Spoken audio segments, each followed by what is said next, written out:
In the name of God. Once upon a time, in a vast and dry land called Arabia, people's lives revolved around one thing: the tribe. There was no central government and no unified law. Each tribe was like its own small world, with its own leader, its own customs, and its own occasional wars and treaties. Most people lived around tents, water wells, caravans, and long journeys across the desert. Most people were either shepherds or traders. Arabia had no major rivers and very little fertile land, so people either moved from place to place searching for water and pasture, or they joined caravans traveling to larger cities, bringing goods to buy and sell. Mecca was one of the most important trade centers because it was located on the caravan routes and was home to the Kaaba.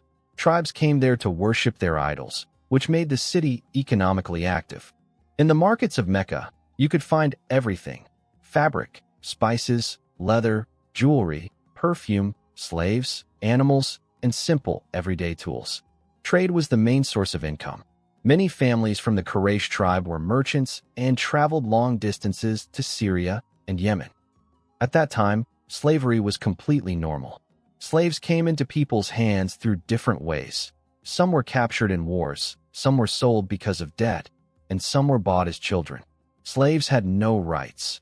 If they were lucky, they had a kind owner, but if not, their lives were full of hard labor and deprivation.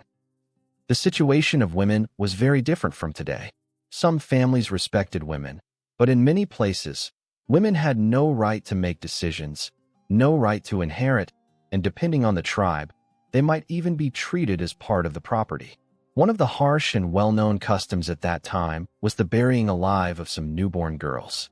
This wasn't universal, but it did happen in some tribes, mostly out of fear, poverty, or misguided beliefs. Most people were idol worshippers. They believed in many gods, and each tribe had an idol that represented it.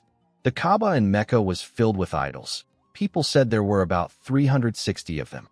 Alongside idol worship, there were a few people who rejected idols and searched for one single god. They were called Hanifs. Some tribes were wealthy and powerful, while others were weak and constantly in danger. Honor killings, long-lasting wars, endless cycles of revenge, and the lack of a unified law created a society where fear and insecurity were always present. And in the middle of this chaotic world, the foundation for a major change was slowly forming. During this era, a man from the Quraysh tribe named Abdullah and a woman named Amina had a son, Muhammad. His family had a respected lineage, but his father passed away before he was born. From early childhood, Muhammad experienced the life of an orphan. According to the custom of that time, children of Mecca were sent for a few years to desert tribes to grow up in a healthier environment. Muhammad was entrusted to the Banu Sa'd tribe. He spent several years in the open desert air, where children grew strong, patient, and independent. He returned to Mecca, but soon after, his mother passed away as well. He was taken in by his grandfather Abdul Muttalib, and after his grandfather's death, his uncle Abu Talib raised him. Abu Talib didn't have much wealth, but he was kind-hearted and protective. As a teenager, Muhammad joined his uncle on trade journeys. His trips to regions like Syria and Yemen introduced him to different cultures and religions. These experiences later helped shape his worldview. Muhammad became known for his honesty and trustworthiness. People called him Al-Amin, meaning the trustworthy, because anyone who had a problem or something valuable to safeguard would go to him. Around this time, he met a wealthy merchant woman named Khadija. She hired Muhammad to manage one of her trade caravans. Their cooperation eventually led to affection and marriage. Muhammad was about 25 years old, and Khadija was older than him. Khadija became his greatest supporter throughout his future mission. Muhammad often sought solitude in the quiet of Mount Hira, spending nights in the cave to reflect and escape the noise of the city. One night, something happened in the silence of the cave that changed the course of history. Muhammad experienced the first revelation, a moment that frightened him at first. He told Khadija what had happened, and she was the first person to believe in him and comfort him. Later revelations continued, and Muhammad's mission gradually became clear: to call people to the worship of one God, to morality, justice, and the rejection of oppression and discrimination. For 3 years, Muhammad invited people privately. Close friends, family members, and those who trusted him accepted the message. After that, the public call began. But Quraysh did not welcome it. They saw Islam as a threat because Muhammad challenged several of their foundational practices: tribal superiority, oppression of the poor, unfair trading practices, and slavery, idol worship, which was a major source of income. The persecutions began: mockery, social boycotts, and torture of slaves who became Muslim. Families like Ammar's and Bilal's suffered greatly. During one of the most difficult years, a large economic blockade was imposed on Muslims and even on Muhammad's entire clan.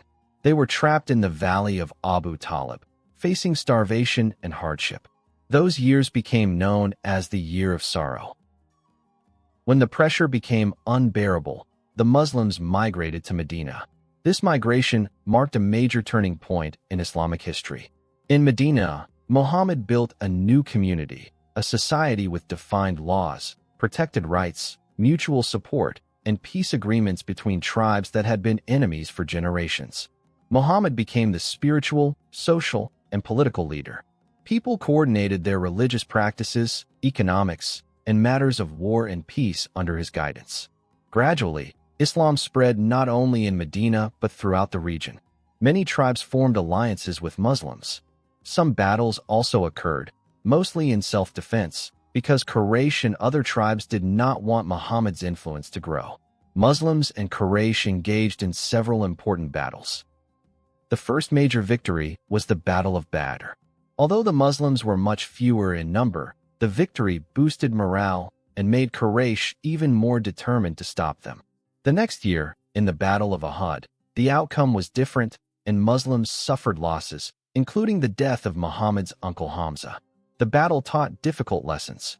Later came the massive siege known as the Battle of the Trench, or the Confederates. Quraysh and their allies formed a large army to besiege Medina, but the Muslims dug a trench, an idea proposed by Salman the Persian, and the siege failed. This showed how united and resilient the new Muslim community had become. After years of conflict, in 630 CE, Muhammad and a large group of Muslims marched peacefully into Mecca, known as the Conquest of Mecca. It marked the end of the long conflict with Quraysh, and the idols in the Kaaba were removed. The conquest symbolized political strength and a message of forgiveness and unity. Meanwhile, the Quran, which had been revealed over time, was memorized and written on various materials by Muhammad's companions. The official compilation and standardization happened later during the rule of the third caliph, Uthman ibn Affan, around 650 to 656 CE, ensuring a unified written text for all Muslims. In the final years of Muhammad's life, Islam had spread across much of Arabia. Muhammad performed his last pilgrimage and gave important teachings to the people. Soon after returning, he became ill and passed away in Medina at the age of about 63. His death marked the beginning of a new era. After Muhammad, the Muslim community needed a leader to manage affairs. This led to discussions about succession and the formation of the caliphate. Over time, differences in opinions about leadership became the roots of various Islamic branches. Despite this, Islam spread rapidly in the following decades to Syria, Iraq, Egypt, Iran, North Africa, and much of the world. In every land, it blended with local cultures while keeping its core teachings: monotheism, justice, respect for humanity, and opposition to oppression. Over the centuries, Islamic civilization influenced science, art, philosophy, medicine, astronomy, mathematics, and architecture. Cities like Baghdad, Cordoba, Cairo, Bokhara, Samarkand, and Isfahan became major centers of learning. And today, after 14 centuries, Islam remains one of the world's largest religions, with millions of followers across many nations, cultures, and languages, all sharing the same origin. 1. Did you know that Islam is considered the final Abrahamic religion and sees itself as the continuation of the path of earlier prophets like Noah, Abraham, Moses, and Jesus? 2. Did you know that the Quran is the only holy book memorized entirely by millions of people around the world? 3.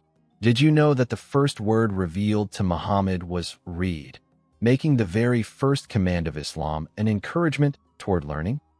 4. But did you know that before Islam, Arabs had no fixed lunar calendar, and the Hijri calendar was established only after the migration to Medina? 5. Did you know that in Islam, deliberately keeping a slave illiterate was considered sinful, and freeing slaves was among the greatest good deeds? 6. That did you know that the Prophet Muhammad never physically punished or struck anyone in his life, and always preferred dialogue? 7. That did you know that in Islam, every action is valued by its intention, meaning the worth of an action comes from the purpose behind it? 8. Did you know that during Muhammad's time, women gained the right to own property, inherit wealth, and choose their spouse, rights that were uncommon in pre-Islamic Arabia? Thanks for watching, and don't forget to subscribe. Share your opinion, please, in comment section.